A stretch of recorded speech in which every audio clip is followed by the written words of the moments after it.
Bienvenidos a ese nuevo episodio de Libros para Sanar y Crecer.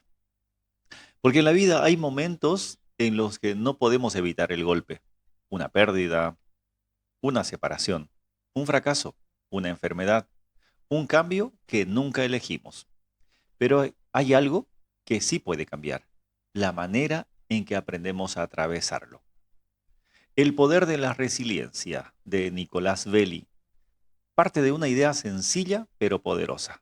La resiliencia no significa que nada pueda afectarnos. Significa aprender a doblarnos ante la adversidad sin permitir que termine rompiéndonos. Y quizás lo más esperanzador es esto. No necesitas nacer siendo fuerte. La resiliencia puede desarrollarse. Podemos aprender a manejar mejor el estrés, reconocer nuestras vulnerabilidades, apoyarnos en nuestras fortalezas, aceptar aquello que no podemos controlar y volver a construir un poquito cuando la vida cambia de dirección. Porque ser fuerte no es no caer, es descubrir qué hacemos con nosotros mismos después de haber caído. Y de eso vamos a hablar en este episodio, así que prepárate porque hoy hablamos de la resiliencia. Bienvenidos a Libros para Sanar y Crecer. Para alcanzar la paz mental y tener el control de tu mente y tus emociones, es necesario sanar tus heridas emocionales. Sanar para crecer. Y para ello, no hay nada mejor que un libro.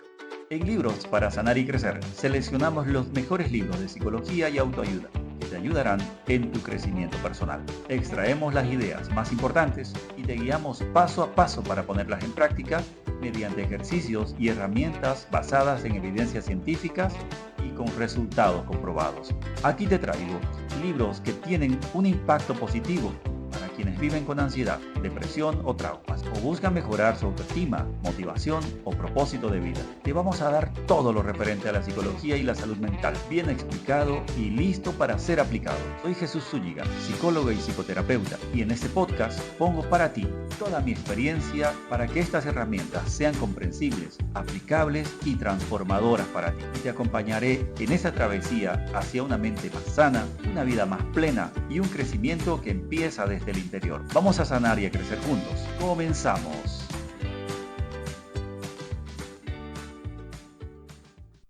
La resiliencia la vamos a definir como la capacidad de seguir adelante sin dejar de ser seres humanos.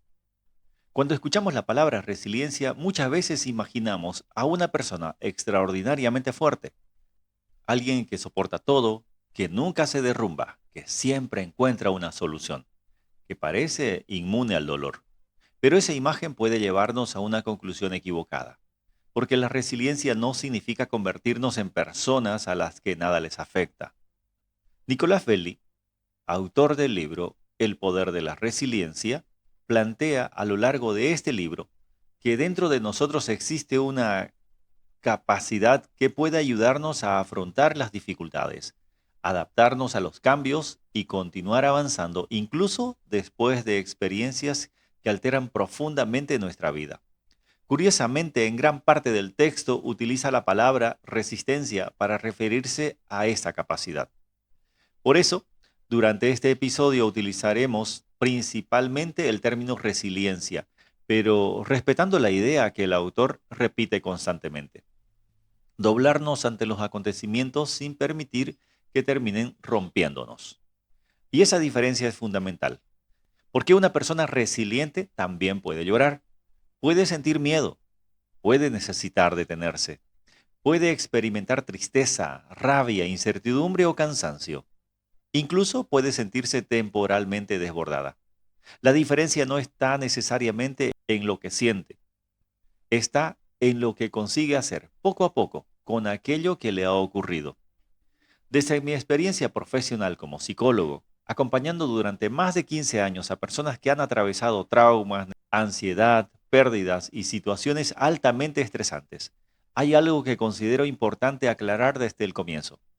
Sufrir ante una experiencia difícil no significa carecer de resiliencia. A veces confundimos la reacción humana ante el dolor con debilidad. Una persona pierde a alguien importante y pensamos, debe ser más fuerte. Una relación termina y alguien escucha. Ya tienes que superarlo. Una persona atraviesa una enfermedad, una crisis familiar o un fracaso profesional y se exige. No debería sentirme así. Pero la resiliencia no consiste en saltarnos el dolor, consiste en aprender a atravesar ese dolor. El propio Belli sostiene que esta capacidad no pertenece únicamente a quienes parecen fuertes desde siempre. La resiliencia puede desarrollarse y entrenarse. Y esta es probablemente una de las ideas más esperanzadoras del libro. No necesitamos preguntarnos, ¿nací siendo una persona resiliente? Podemos preguntarnos algo mucho más útil. ¿Qué puedo fortalecer en mí para afrontar mejor lo que la vida me presenta? Porque la resiliencia no depende de una sola cosa. Depende de cómo gestionamos nuestras emociones, de nuestra capacidad para adaptarnos al cambio, de conocer nuestras fortalezas y nuestras debilidades, de los vínculos que construimos, de saber poner límites, de cuidar nuestro cuerpo y nuestra mente, de aceptar aquello que no podemos controlar y también de conservar alguna dirección hacia el futuro. El libro insiste además en algo que todos conocemos por experiencia. La vida no siempre avisa antes de cambiar. Podemos tener planes, rutinas, relaciones, proyectos, una cierta sensación de estabilidad. Y de pronto ocurre algo que modificará tu escenario completamente. Entonces muchas veces aparece una pregunta. ¿Por qué me está pasando esto? Pero después de esa primera pregunta, quizás exista otra que puede ayudarnos mucho más. Ahora que eso está ocurriendo, ¿cómo voy a responder? No podemos controlar todos los acontecimientos, pero sí podemos desarrollar recursos para responder a muchos de ellos. Y precisamente ahí comienza el recorrido que propone el poder de la resiliencia. Vamos a hablar del estrés, de nuestras fortalezas, de las vulnerabilidades que tenemos, de los límites, del cuidado personal, de las personas que nos rodean, de nuestros objetivos y de algo especialmente importante. ¿Cómo volver a construir dirección cuando una experiencia difícil cambia el camino que habíamos imaginado? Porque quizás la verdadera fortaleza no consiste en conseguir que nadie cambie. Quizás consiste en aprender a cambiar nosotros también cuando la realidad lo exige. Y para comprenderlo, primero tenemos que responder a una pregunta fundamental. ¿Qué significa realmente ser resiliente? Porque ser resiliente no es convertirse en una piedra. Es algo mucho más humano. Es aprender a ser flexible sin perder nuestra esencia. Y de eso vamos a hablar ahora. La resiliencia no es ser invulnerable. Una de las primeras ideas que Nicolás Belli intenta dejar claras es que la resiliencia no pertenece solamente a personas extraordinariamente fuertes. No es una capacidad reservada para quienes parecen tener una personalidad de acero. Y tampoco significa haber nacido preparado para soportar cualquier cosa. El autor sostiene algo mucho más esperanzador. La resiliencia puede desarrollarse, puede entrenarse, puede fortalecerse a través de nuestras experiencias, de nuestros recursos y de la manera en que aprendemos a responder frente a las dificultades. Esto es importante porque muchas personas convierten una dificultad en una definición de sí mismas.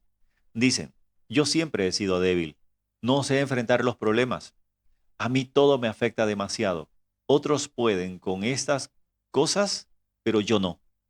Y cuando repetimos durante años este tipo de afirmaciones, dejamos de describir una dificultad concreta y comenzamos a construir una identidad. Ya no pensamos, todavía no sé manejar bien esta situación. Pensamos, yo soy una persona que no puede manejar las situaciones difíciles. Y esa diferencia es enorme. Porque si digo, soy débil, parece que estoy describiendo algo permanente. Pero si digo, necesito desarrollar mejores recursos para enfrentar esto, aparece una posibilidad de aprendizaje. Por eso quizás la pregunta no debería ser, ¿soy fuerte o débil? Sino, ¿qué necesito aprender, fortalecer o desarrollar para afrontar mejor lo que estoy viviendo? Belli utiliza durante el libro una imagen que resume muy bien esta idea. Doblarse sin romperse. Y hacia el final recupera la historia del árbol y el bambú. El árbol parece tener todas las ventajas. Es grande, fuerte, sólido. Aparentemente está mucho mejor preparado para enfrentar una tormenta. El bambú, en cambio, parece frágil. Cuando llega el viento, se inclina, se mueve, cede, pero precisamente ahí aparece su fortaleza.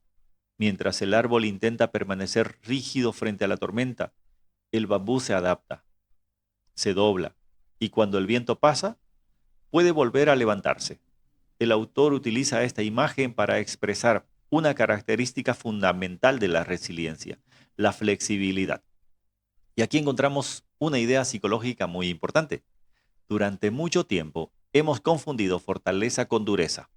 Pensamos que una persona fuerte es aquella que dice, no necesito a nadie, no voy a llorar, no tengo miedo, esto no me afecta, yo puedo solo. Pero muchas veces esas frases no describen fortaleza. Pueden describir una manera de protegernos de algo que nos resulta demasiado doloroso reconocer. Una persona puede continuar trabajando después de una pérdida, seguir ocupándose de todos, no llorar, no hablar del tema. Y desde afuera todos pueden decir, qué fuerte es, pero por dentro quizás esa persona simplemente no se ha permitido detenerse y comprender lo que está sintiendo. Por eso, resiliencia no significa ausencia de dolor, significa capacidad para atravesarlo y continuar reorganizando nuestra vida. Desde mi experiencia profesional, acompañando durante años a personas que han atravesado traumas, ansiedad, pérdida y situaciones altamente estresantes, he aprendido algo importante. Una persona puede sentirse fundamentalmente afectada y continuar siendo resiliente. Puede llorar y ser resiliente. Puede tener miedo y ser resiliente. Puede necesitar ayuda y ser resiliente. Puede atravesar días en los que siente que no puede más y seguir desarrollando su resiliencia, porque no debemos juzgar la fortaleza de alguien por un momento de vulnerabilidad. De hecho, el propio Belli dedica una parte del libro a hablar de vulnerabilidad. Reconoce que todos somos vulnerables y plantea que esconder permanentemente nuestras emociones no necesariamente nos hace más fuertes. Esto nos permite hacer una distinción fundamental. Resistir no significa negar, no significa fingir que no ocurrió nada, no significa obligarnos inmediatamente a estar bien. La resiliencia necesita contacto con la realidad. Esto ocurrió, me duele, me está costando, necesito tiempo, necesito ayuda. Y después aparece una segunda parte. ¿Qué puedo hacer ahora con esto que me está ocurriendo? Porque algunas dificultades podemos modificarlas, otras podemos resolverlas, algunas requieren pedir ayuda y existen también acontecimientos que no podemos deshacer. Una pérdida ya ocurrió, una relación terminó, una decisión de otra persona quizás no dependa de nosotros. El pasado no puede modificarse y en esos momentos continuar luchando contra la existencia misma del acontecimiento puede consumir una enorme cantidad de energía. Ahí la flexibilidad comienza a convertirse en una forma de fortaleza. No significa resignarnos, significa empezar a diferenciar. ¿Qué puedo cambiar? ¿Qué puedo aprender? ¿Qué necesito aceptar? ¿Y qué recursos puedo utilizar para seguir adelante? Esta es probablemente una de las ideas centrales del libro. La resiliencia no busca convertirnos en personas que nunca se rompen. Busca ayudarnos a desarrollar suficiente flexibilidad para atravesar las tormentas de la vida sin perder completamente nuestra capacidad de continuar. Por eso quiero que te quedes con esta idea. No eres menos resiliente porque algo te haya dolido profundamente. La pregunta realmente importante comienza después.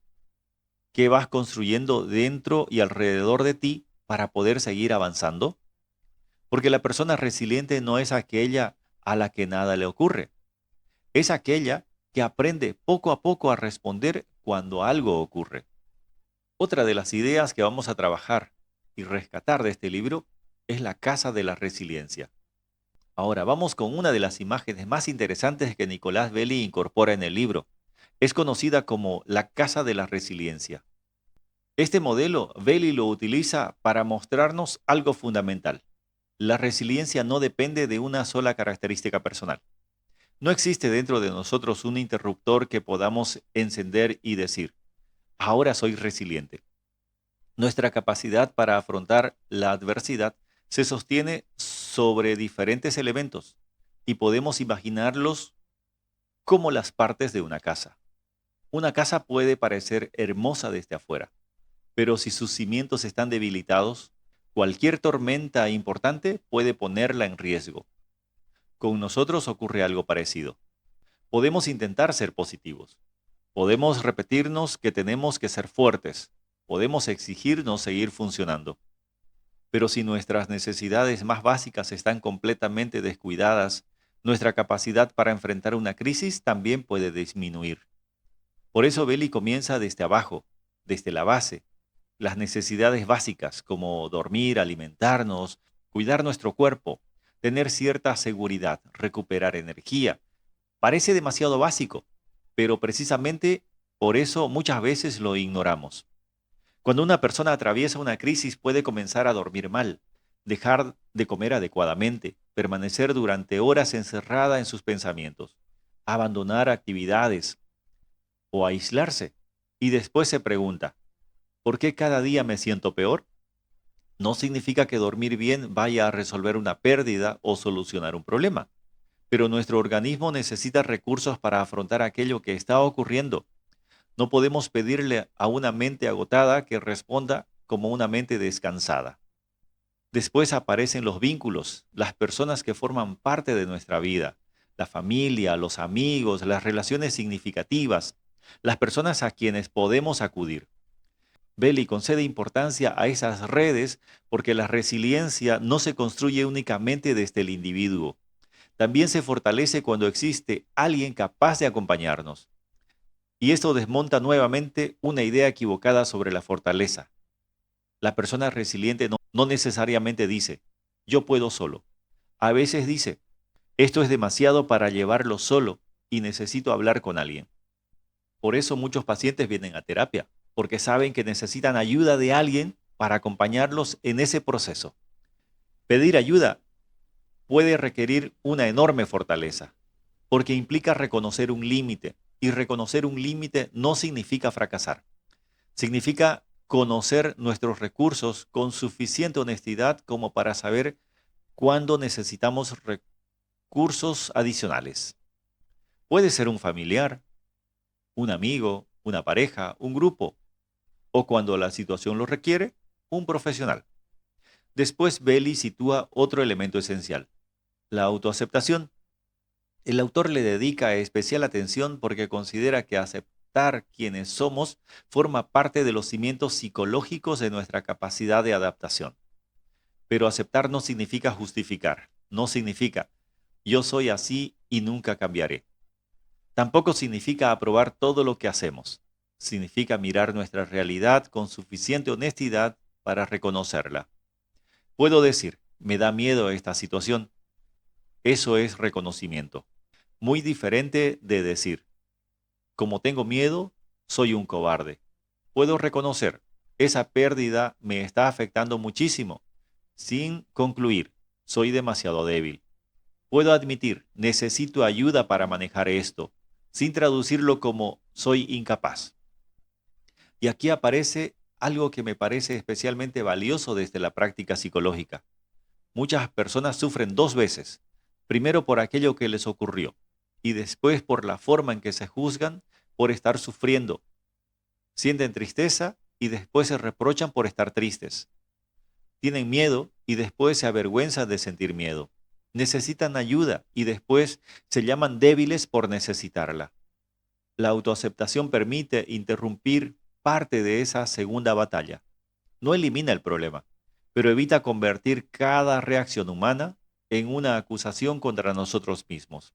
En otros niveles de esa casa aparecen también nuestras capacidades, las habilidades, la autoestima, aquellas características que hemos desarrollado a lo largo de nuestra vida. Y aquí vale la pena hacer una pregunta. ¿Qué recursos ya existen en mí? Porque cuando atravesamos una dificultad solemos concentrarnos tanto en aquello que nos falta que olvidamos aquello que ya tenemos. Quizás sabes escuchar Quizás tienes perseverancia. Tal vez sabes buscar soluciones. Puedes tener capacidad para pedir ayuda, creatividad, sentido del humor, espiritualidad, capacidad para trabajar. Alguna experiencia anterior que te enseñó que puedes atravesar momentos difíciles. Todos esos elementos también forman parte de nuestra casa. Y finalmente llegamos al techo. Belly lo relaciona con nuestra conexión emocional con el futuro. Los sueños, los proyectos, las experiencias, los objetivos, es decir, tener todavía algo hacia lo cual mirar. Esto resulta especialmente importante después de una crisis, porque hay momentos en los que una persona no necesita inmediatamente construir un gran proyecto de vida. Primero necesita sobrevivir, levantarse, comer, dormir, pedir ayuda, resolver lo urgente y está bien. Pero después, poco a poco, aparece otra necesidad, volver a tener dirección, preguntarnos, ¿qué quiero hacer ahora? ¿Qué quiero recuperar? ¿Qué quiero construir? ¿Qué sigue teniendo sentido para mí? Porque sobrevivir nos mantiene vivos, pero tener una dirección comienza a devolvernos movimiento. Por eso esta metáfora de la casa puede convertirse en una herramienta muy sencilla para observarnos. Si hoy estás atravesando una etapa difícil, en lugar de preguntarte, ¿por qué no soy más fuerte? Prueba con preguntarte lo siguiente. ¿Qué parte de mi casa necesita atención? ¿Estoy descansando? ¿Estoy cuidando mi cuerpo? ¿Tengo apoyo? ¿Me estoy aislando? ¿Estoy pidiendo ayuda cuando la necesito? ¿Estoy reconociendo mis emociones o peleando contra ellas? ¿Estoy recordando mis fortalezas? ¿Existe todavía algo hacia lo que quiero avanzar? Quizás descubras que no toda la casa está destruida. Tal vez solamente existe una zona debilitada. Y esa diferencia importa. Porque cuando pensamos, estoy completamente destruido, parece que debemos reconstruir absolutamente todo. Pero cuando podemos identificar lo que hoy está debilitado es esta parte, aparece una tarea mucho más posible. Comenzar por ahí. Desde mi mirada profesional, esta es probablemente la mayor utilidad de esta metáfora. Nos recuerda que la resiliencia no está únicamente en nuestra mente, también vive en nuestros vínculos, en nuestro cuerpo, en nuestra historia, en nuestras capacidades, en la posibilidad de pedir ayuda y en nuestra capacidad para volver a mirar hacia adelante.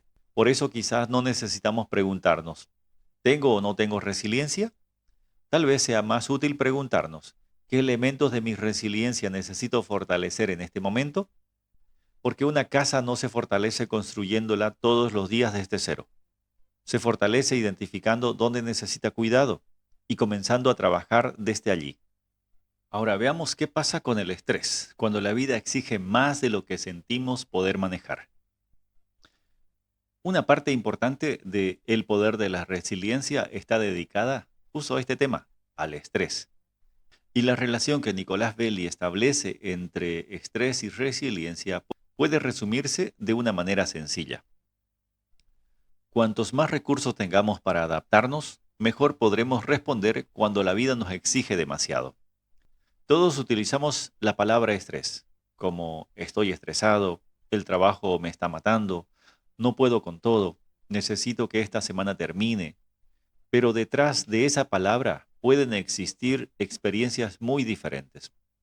A veces hablamos de una presión temporal, una entrega, un examen, una semana complicada. Otras veces estamos hablando de meses de incertidumbre, conflictos, problemas económicos, responsabilidades familiares o situaciones que parecen no terminar. Y algo que señala el autor es que lo imprevisible puede aumentar especialmente nuestra sensación de tensión. Cuando sabemos lo que viene, al menos podemos prepararnos. Pero cuando la realidad rompe nuestros planes, una llamada inesperada, una pérdida, una separación, un diagnóstico, un problema laboral, un cambio que nunca elegimos, la sensación de seguridad puede desaparecer muy rápidamente. Y cuando sentimos que hemos perdido control sobre una parte de nuestra vida, muchas veces intentamos recuperarlo tratando de controlar todavía más. Queremos saber exactamente qué va a ocurrir. Queremos controlar la reacción de otra persona. Queremos cambiar una decisión que ya se tomó. Queremos volver al momento anterior al problema. Y ahí puede comenzar una lucha agotadora, porque existen cosas sobre las que sí tenemos capacidad de influencia y otras sobre las que no. No podemos controlar completamente lo que otras personas sienten, lo que otras personas dicen, el pasado, una pérdida que ya ocurrió, ni todos los acontecimientos que pueden aparecer en nuestro camino. Aquí el autor introduce una idea que atraviesa buena parte del libro: aprender a dejar ir aquello que ya no podemos modificar. Y quiero detenerme en esta expresión, porque dejar ir no significa dejar de sentir. Tampoco significa que algo ya no te importe, y mucho menos significa convertirnos en indiferentes. Puede significar algo mucho más concreto: dejar de utilizar toda nuestra energía intentando obligar a la realidad a ser diferente de lo que actualmente es.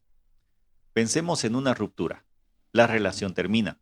Ese hecho puede generar dolor, tristeza, rabia, miedo, confusión, preguntas, y todo eso puede formar parte de una reacción comprensible. Pero después puede aparecer una segunda lucha.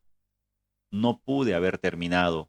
Necesito que cambie de opinión. Mi vida no puede continuar así. Esto no debería haber ocurrido. La persona ya no solamente está viviendo el dolor de una relación que terminó, está intentando cambiar permanentemente el hecho de que terminó. Y esa batalla puede mantener una enorme cantidad de energía psicológica atrapada en algo que quizás ya no depende de nosotros. Aceptar no significa decir, está bien que haya ocurrido. Significa poder reconocer, esto ocurrió, me afecta y ahora necesito decidir cómo voy a responder. Desde mi experiencia profesional, esa diferencia puede ser fundamental, porque algunas personas creen que aceptar es rendirse, pero muchas veces ocurre exactamente lo contrario. Aceptar la realidad puede ser el punto desde el cual finalmente empecemos a actuar sobre aquello que todavía sí podemos cambiar. Por eso, frente a una situación que genera mucho estrés, podemos plantearnos dos preguntas: ¿qué parte de esto sí puedo modificar? ¿Y qué parte necesito comenzar a aceptar porque ya no está bajo mi control? Por ejemplo, quizás no pueda controlar que mi empresa esté atravesando una crisis, pero puedo revisar mis opciones: actualizar mi currículum, buscar información, organizar mejor mis finanzas, pedir orientación.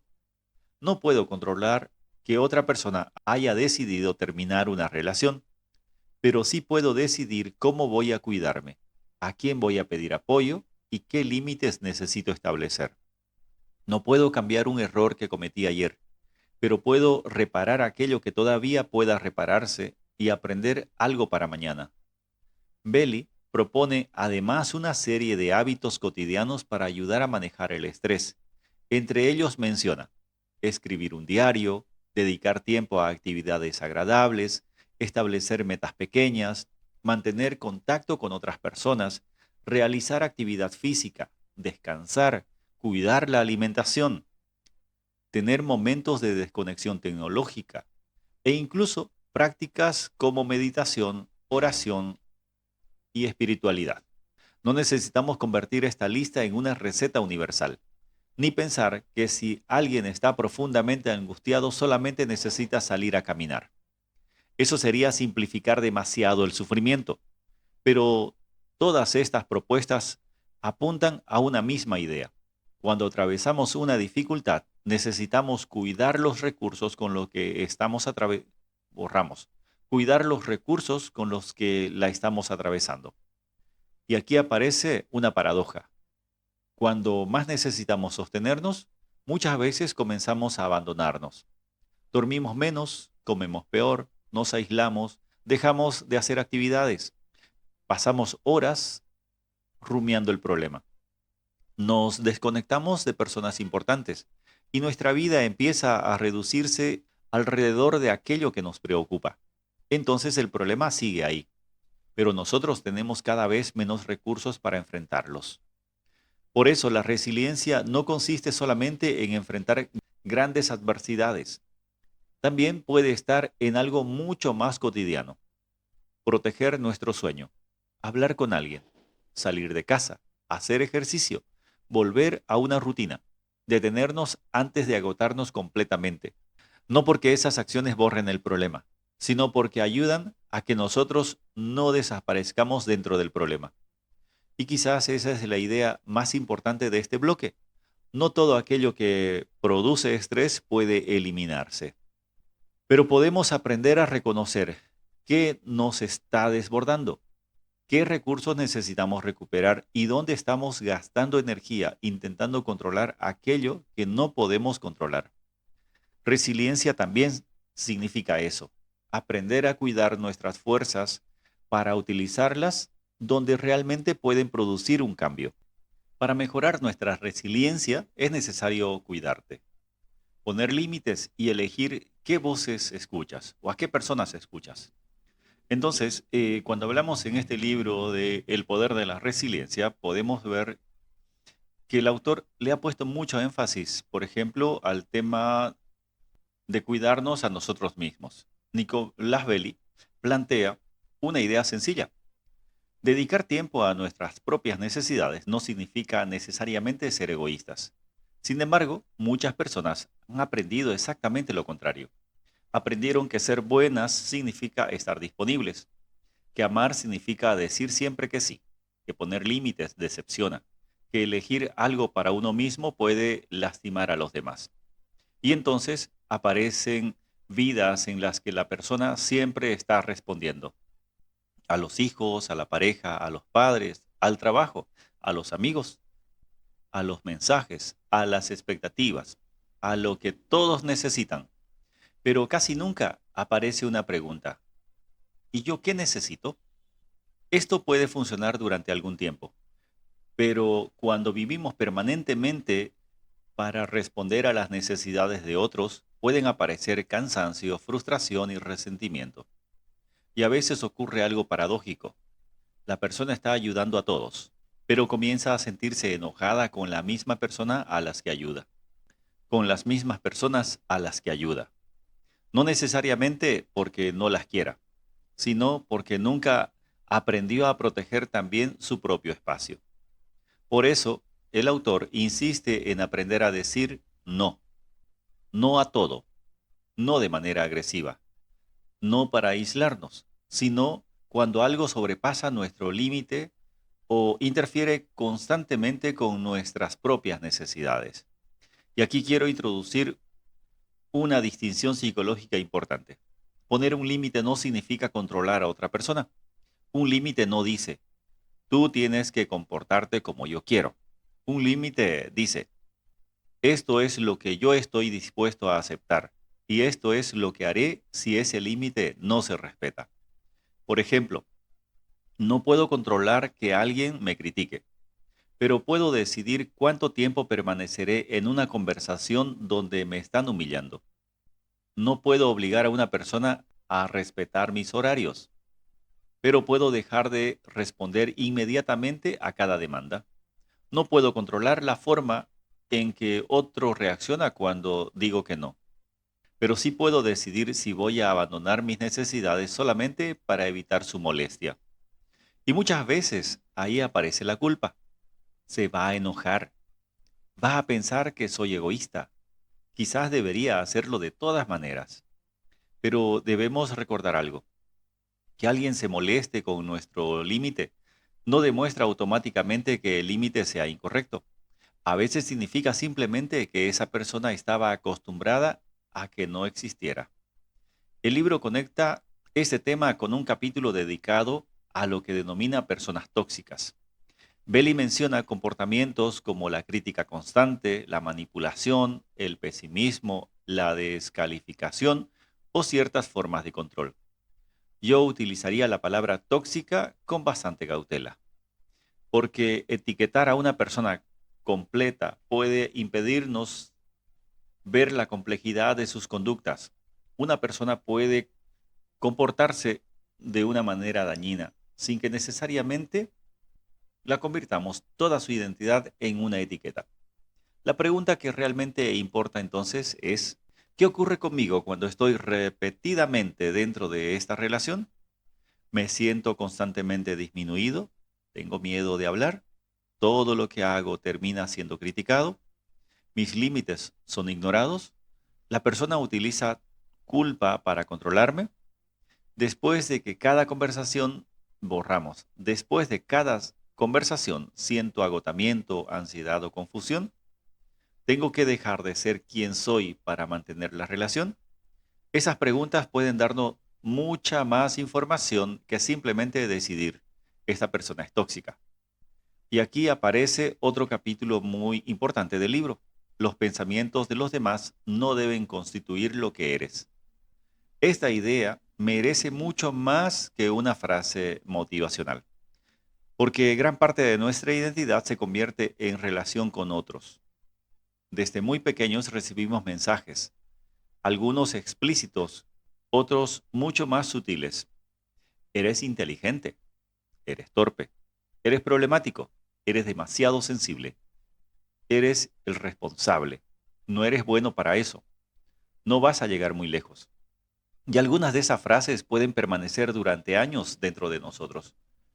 Una persona de 40 años puede seguir escuchando internamente una frase que alguien le dijo cuando tenía 12 y ya ni siquiera recuerda quién le dijo. Solo siente que es verdad. Por eso necesitamos empezar a separar lo que alguien dijo sobre mí de lo que realmente sé sobre mí. Esto tampoco significa ignorar toda crítica.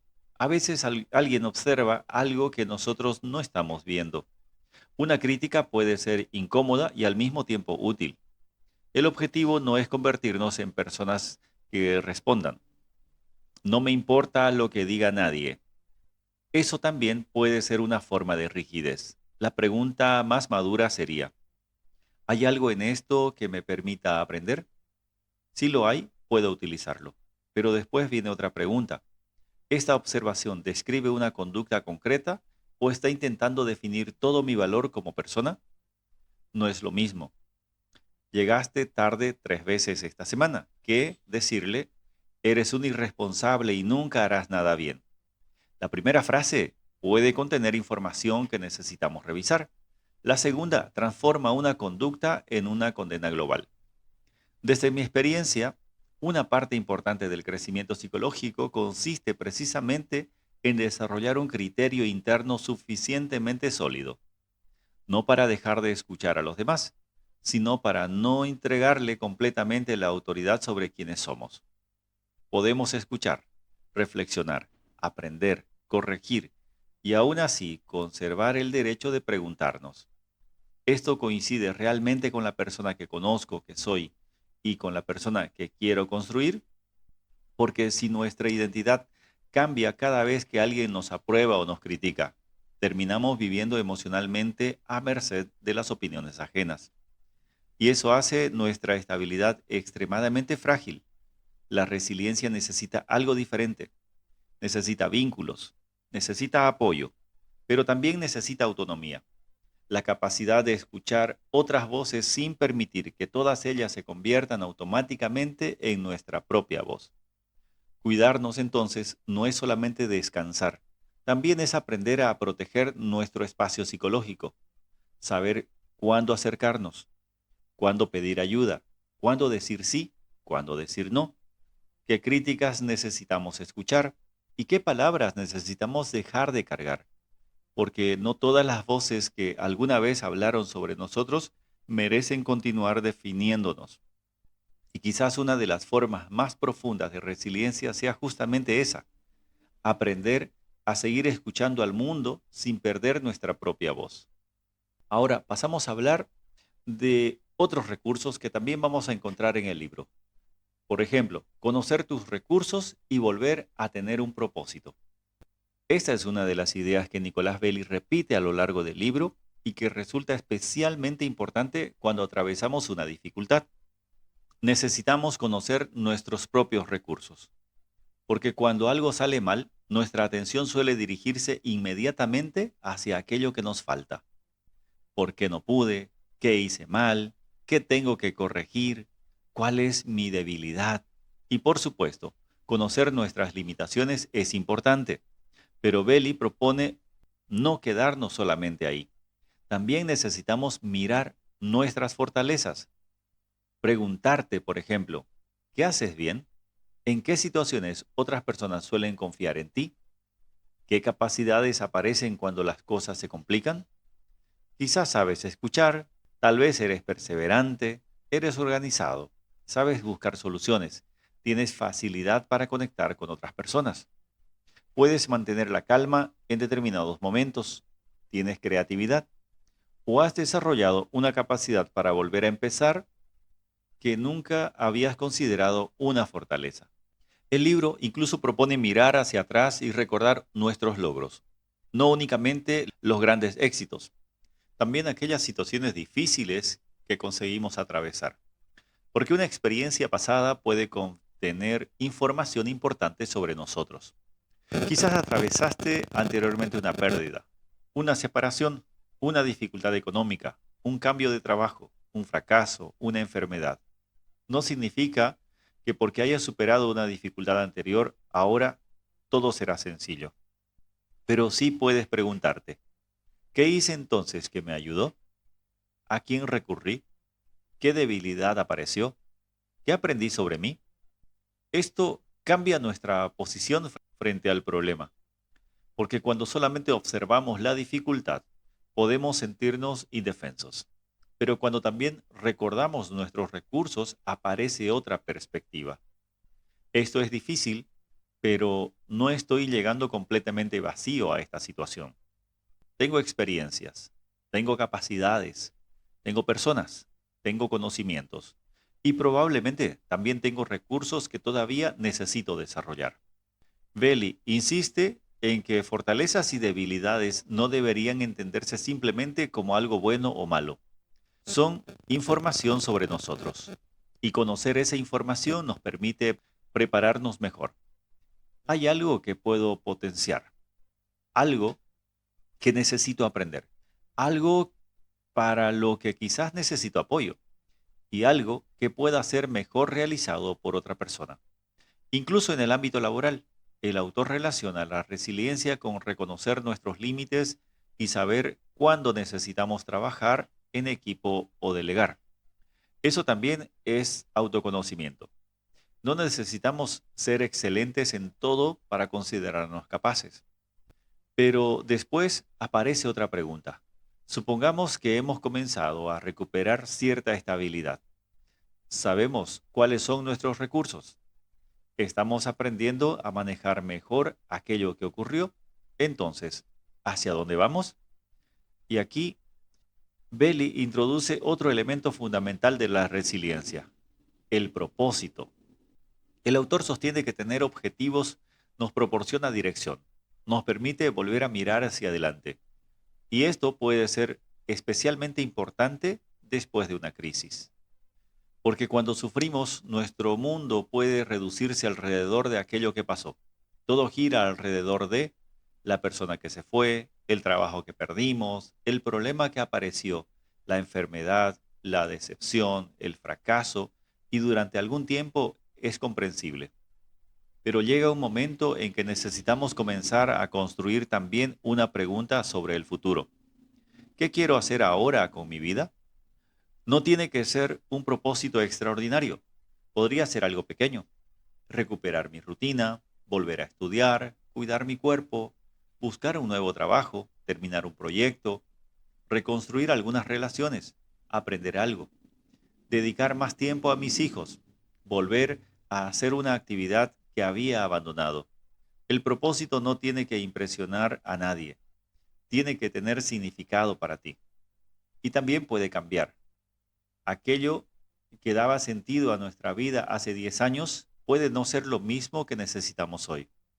Una experiencia difícil incluso puede obligarnos a revisar profundamente nuestros planes. Eso no significa necesariamente que nuestra vida haya fracasado. Puede significar que necesitamos diseñar un nuevo camino. Por eso, una pregunta muy poderosa después de una crisis es, ¿Qué sigue siendo importante para mí? Porque mientras exista algo que querramos cuidar, construir, aprender o experimentar, todavía existe dirección. Y quizás la resiliencia no consiste solamente en recuperarnos de aquello que quedó atrás, también consiste en volver a encontrar algo hacia lo cual avanzar. También es importante hablar de la vulnerabilidad, que ser fuertes no significa dejar de sentir. Entonces, hemos llegado a uno de los apartados que considero más importantes de este libro, la vulnerabilidad. Belly reconoce algo que parece evidente, pero culturalmente nos cuesta mucho aceptar. Todos somos vulnerables, todos podemos sentir miedo, todos podemos sufrir, todos podemos necesitar ayuda, todos podemos atravesar momentos en los que no sabemos qué hacer. Y nada de eso nos convierte automáticamente en personas débiles. Sin embargo, todavía educamos muchas veces desde una idea completamente diferente de fortaleza, como las frases, los hombres no lloran, tienes que ser fuerte, no muestres miedo, no dejes que nadie te vea mal, ya supéralo. Y detrás de esas frases existe una confusión. Creemos que no mostrar una emoción significa no tenerla, pero ocultar una emoción no hace que deje de existir. Podemos llorar y continuar siendo fuertes, podemos sentir miedo y seguir avanzando. Podemos estar tristes y continuar tomando decisiones. Podemos decir, no sé cómo afrontar esto y comenzar a buscar ayuda. El propio Belli plantea que las emociones no deberían ocultarse y que necesitamos espacios para expresarlas y liberar parte de la tensión emocional que produce determinados acontecimientos. Aquí quiero hacer una precisión desde mi experiencia profesional. Después de años trabajando con trauma, ansiedad y experiencias profundamente estresantes, creo que uno de los errores que debemos evitar es convertir la resiliencia en una nueva obligación. A veces escuchamos, todo lo que te pasa te hace más fuerte, y no siempre es así. Hay experiencias que pueden dejar heridas profundas. Hay acontecimientos que pueden desorganizar durante mucho tiempo la vida de una persona. Y hay situaciones para las que nuestros recursos actuales simplemente no son suficientes. Eso no demuestra falta de carácter. Demuestra que somos seres humanos con límites. Tampoco existe un tiempo universal para recuperarse. Dos personas pueden atravesar experiencias similares y reaccionar de manera completamente diferente, porque no llegan con la misma historia, no tienen los mismos recursos, no cuentan con las mismas relaciones, no poseen las mismas condiciones económicas, familiares o psicológicas. Por eso debemos tener mucho cuidado con frases como ya pasé por lo mismo y lo superé. Porque aunque aparentemente el acontecimiento sea parecido, la experiencia interna puede ser completamente distinta. Belli plantea que reconocer nuestra vulnerabilidad nos permite tomar conciencia de nuestros límites y de la forma en que reaccionamos ante la adversidad. Y esto puede convertirse en un recurso, porque si conozco lo que me afecta, puedo prepararme mejor. Si reconozco que algo me está superando, puedo pedir ayuda. Si identifico mis miedos, puedo trabajar sobre ellos. Si conozco mis límites, puedo protegerlos. La vulnerabilidad reconocida nos proporciona información. La vulnerabilidad negada puede dejarnos actuando a ciegas. Por eso hay una frase que sí quisiera dejar especialmente clara. Sentir vulnerabilidad no significa que estés derrotado. Significa que algo te importa, que algo te afecta, que eres sensible a aquello que estás viviendo. La cuestión es qué hacemos después con esa experiencia. Y también aquí aparece una forma de resiliencia que muchas veces no reconocemos. Decir necesito ayuda. A veces la acción más resiliente no es continuar solo, es llamar a alguien, hablar, buscar orientación, consultar con un profesional, aceptar acompañamiento. El propio libro recuerda que no tenemos que atravesar todas las dificultades por nuestra cuenta y que saber cuándo necesitamos una mano puede formar parte de nuestra fortaleza. Por eso no midamos la resiliencia preguntándonos, ¿Cuánto dolor eres capaz de soportar sin decir nada? Preguntémonos, ¿qué haces para cuidarte, adaptarte y continuar cuando aparece el dolor? Y esa sí es la verdadera pregunta. Porque ser resiliente no significa dejar de sentir, significa aprender a sentir, sin abandonar completamente nuestra capacidad de responder. También es importante hablar de esta capacidad de doblarse sin romperse. Entonces, hacia el final de este libro, Nicolás Belli vuelve a una imagen que resume prácticamente toda su propuesta. La historia del árbol y el bambú. El árbol parece fuerte porque permanece rígido. El bambú parece débil porque se dobla. Pero cuando llega una tormenta suficientemente intensa, la rigidez puede convertirse en una desventaja. El bambú cede al viento, al clima, se adapta y después vuelve a levantarse. Por eso Belli recupera una idea muy sencilla. Me doblo y no me rompo. Podemos llevar esa imagen a nuestra propia vida, porque a veces sufrimos no solamente porque algo cambió, sino porque necesitamos desesperadamente que vuelva a ser como antes. Mi matrimonio tenía que durar, yo tenía que conservar ese trabajo, esta persona tenía que permanecer conmigo, mi cuerpo tenía que seguir funcionando igual, ese proyecto tenía que salir bien, mi vida tenía que seguir este camino, pero la realidad en ocasiones rompe nuestros planes. Y entonces aparece una de las preguntas más difíciles.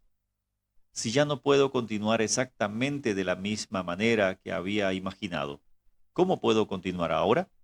Esta pregunta representa flexibilidad, no resignación. No significa que aquello que ocurrió haya sido bueno.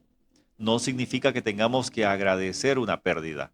No significa que todo sucede por alguna razón. Significa algo mucho más realista. El acontecimiento ocurrió y ahora necesito reorganizarme alrededor de una realidad diferente. Belli plantea que la resiliencia aumenta cuando aprendemos a convivir con el cambio, desarrollamos objetivos realistas, utilizamos nuestras relaciones, reconocemos nuestros recursos y seguimos orientándonos hacia el futuro. Y justo después de la metáfora del bambú introduce otra herramienta, la visualización creativa. El autor propone imaginar aquello que queremos alcanzar para hacerlo más concreto y orientar hacia el objetivo. Aquí, desde una perspectiva profesional, yo haría una aclaración. Visualizar algo no significa que vaya a ocurrir solamente porque lo imaginamos. No es pensamiento mágico, pero sí podemos utilizar la imaginación para clarificar. ¿Qué quiero conseguir? ¿Cómo se vería ese cambio? ¿Qué tendría que hacer para acercarme? Podemos imaginarnos no solamente llegando a la meta, sino dando los pasos, haciendo aquella llamada, entrando nuevamente al trabajo, retomando una actividad, pidiendo ayuda, comenzando un proyecto, porque el futuro primero necesita volver a ser imaginable y después necesita convertirse en acción. Quizás por eso la imagen del bambú funciona tan bien para cerrar este recorrido. La resiliencia no promete que nunca habrá tormentas. Tampoco promete que saldremos exactamente iguales de ellas. Algunas experiencias nos cambian, pero cambiar no significa necesariamente desaparecer. Podemos perder una forma y construir otra. Podemos perder un camino y encontrar una dirección diferente. Podemos atravesar algo que nos dobla profundamente, sin permitir que ese acontecimiento se convierta en el final de nuestra historia. Ahora, déjame guiarte en este ejercicio. Las 5 preguntas de mi resiliencia. Antes de terminar, quiero proponerte algo muy sencillo. No necesitas resolver hoy el problema más grande de tu vida. Piensa solamente en una situación que actualmente te esté exigiendo adaptación y responde estas 5 preguntas. Primera pregunta, ¿qué está ocurriendo realmente? Describe la situación, sin minimizarla, pero tampoco convirtiéndola en toda tu vida. Segunda pregunta, ¿qué parte de esto sí puedo cambiar? Quizás exista una conversación pendiente, una decisión, una acción, una llamada, una búsqueda, algo que todavía depende de ti. Tercera pregunta, ¿qué parte necesito empezar a aceptar? Una decisión de otra persona, quizás, algo que ocurrió en el pasado, una pérdida, una realidad que hoy no puedes modificar? Piensa en eso. Cuarta pregunta. ¿Qué recursos tengo? Piensa en tus fortalezas, en alguna experiencia anterior, en las personas que podrían ayudarte, en conocimientos que ya tienes o en la ayuda profesional que podrías buscar. Y finalmente, la última pregunta. ¿Cuál es mi siguiente paso? No todo el camino, no los próximos 5 años, solamente el siguiente paso. Porque muchas veces la resiliencia no se construye mediante una decisión gigantesca. Se construye mediante pequeñas decisiones repetidas que dicen, esto ocurrió y aún así voy a intentar decidir qué puedo hacer ahora. Llegamos al final de nuestro recorrido por el poder de la resiliencia de Nicolás Belli. Y después de atravesar sus principales ideas, quizás podemos resumir el libro de una manera muy sencilla. La resiliencia es una capacidad que podemos fortalecer para responder mejor cuando la vida cambia, nos exige o nos golpea. No se trata de convertirnos en personas invulnerables. Se trata de conocernos mejor, reconocer nuestras fortalezas, aceptar nuestras debilidades, cuidar nuestro cuerpo y nuestra mente, aprender a manejar el estrés, construir relaciones que puedan sostenernos, poner límites cuando sea necesario, dejar de permitir que la opinión de otros determine completamente nuestro valor, aceptar aquello que no podemos controlar, pedir ayuda y volver a construir objetivos cuando la vida nos obliga a cambiar de dirección. Quizás la resiliencia no consista en decir, a mí nada me rompe. Quizás una frase mucho más humana sería, hay cosas que pueden afectarme profundamente, pero voy a aprender a cuidar aquello que me permite continuar. Porque ser fuerte no significa no caer, no significa no llorar, no significa no sentir miedo y tampoco significa poder hacerlo todo solo. Ser resiliente es reconocer que habrá momentos en los que la vida nos doble y aún así conservar la posibilidad de volver a levantarnos. Tal vez diferentes, tal vez con algunas cicatrices, tal vez necesitando ayuda, pero todavía capaces de construir el siguiente capítulo. Y antes de despedirnos, quiero invitarte a seguir formando parte de Libros para Sanar y Crecer. Si este episodio te ayudó a comprender algo de tu propia historia, compártelo con alguien a quien también podría servirle. Y si todavía no lo has hecho, suscríbete al canal, porque seguiremos recorriendo libros que nos permitan comprender mejor nuestra mente, nuestras emociones y nuestra manera de relacionarnos con la vida. También te invito a escuchar los episodios anteriores. Cada libro aborda una parte diferente de este camino de sanar, comprendernos y crecer. Y todavía quedan muchos libros por delante. Gracias por regalarme estos minutos de tu tiempo. Gracias por escuchar. Y recuerda, quizás no puedas elegir todas las tormentas que aparecerán en tu vida, pero sí puedes seguir fortaleciendo la manera en que aprenderás a atravesarlas. Soy Jesús Zúñiga y esto es Libros para Sanar y Crecer. Nos encontramos en el próximo episodio.